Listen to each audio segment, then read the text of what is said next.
As the day progressed, so did the fire activity. It changed really quick. The reports of the fire tornado are starting to appear. It had started moving so fast, it took a lot of us by surprise.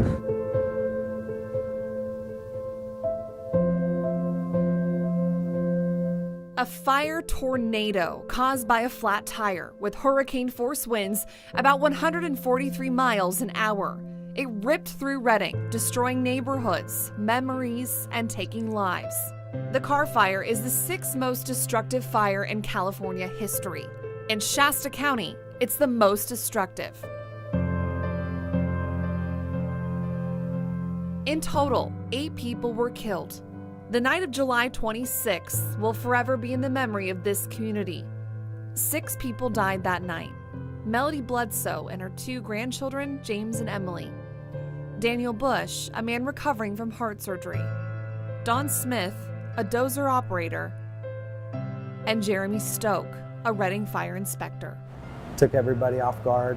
Redding firefighter Grayson Hartman and Captain Chris Smith were working that night on the front lines of the fire. Once it got to the city limits, every resource we have was moved out into the neighborhoods. They were run pretty thin, honestly. I mean, they were scrambling for equipment, for sure.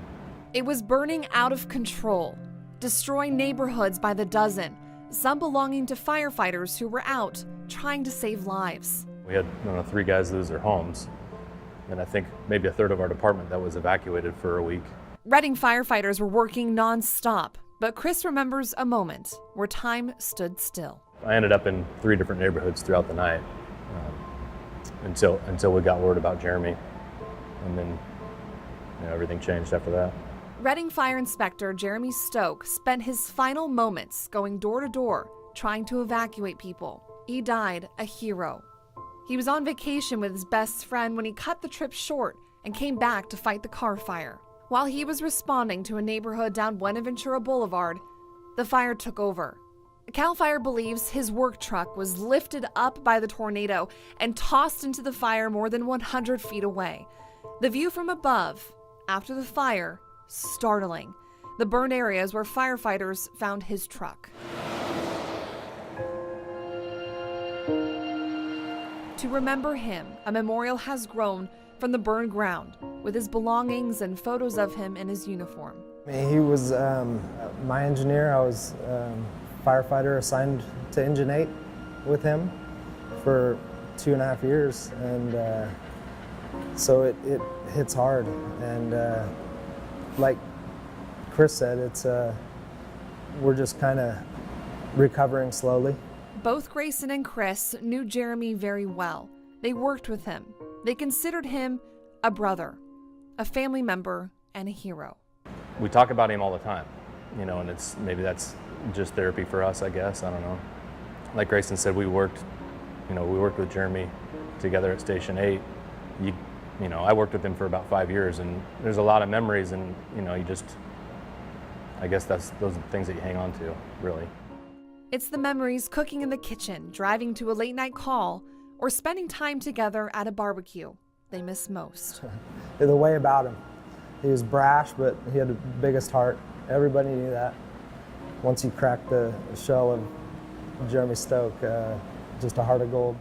And now Jeremy's photo and memory stays with them on every call. He loved this job. He was a fireman, that was it. And I think most of us will hold on to that, really. The department and the community said their goodbyes during a moving memorial service in August. Chris and Grayson say they're not done grieving the loss of Jeremy, and they realize they must grieve together, not alone. Honestly, I think we're still recovering. I mean, I don't think it's something that you don't recover from this overnight, obviously. We still have to come to work and do our job. We don't have a choice. We come to work no matter what. Regardless of what happened, we still have to come to work. Some guys took it harder than some. I mean, it wasn't just losing Jeremy, but the impact of the fire, I think, maybe magnified it. And we're going through this with the community too, grieving losses and destruction as well. So that support is reciprocal. As the seasons change, the support stays constant for these humble heroes. After a recent rain, several Shasta firefighters stopped by Jeremy's memorial to make sure nothing was damaged.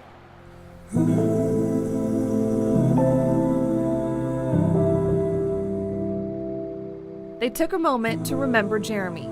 They put his cross back into the soaked ground, and they went back to work, just like Jeremy would have done. And he would do the same, you know. He'd have been at work for 2 weeks straight at that time. He was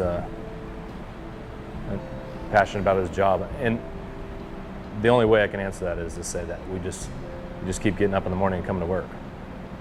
And maybe someday it won't seem as